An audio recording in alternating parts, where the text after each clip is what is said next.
Hello everyone, welcome back to our channel Login Ed. In this video, I will guide you through how to enable or disable dock magnification on Mac. Simply go to the Apple icon on the top left corner of your screen. From there, select System Preferences. Now, here go to the dock and menu bar option.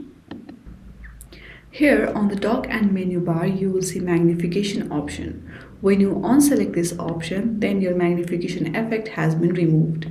So if you want to enable magnification on dock, you just have to select this.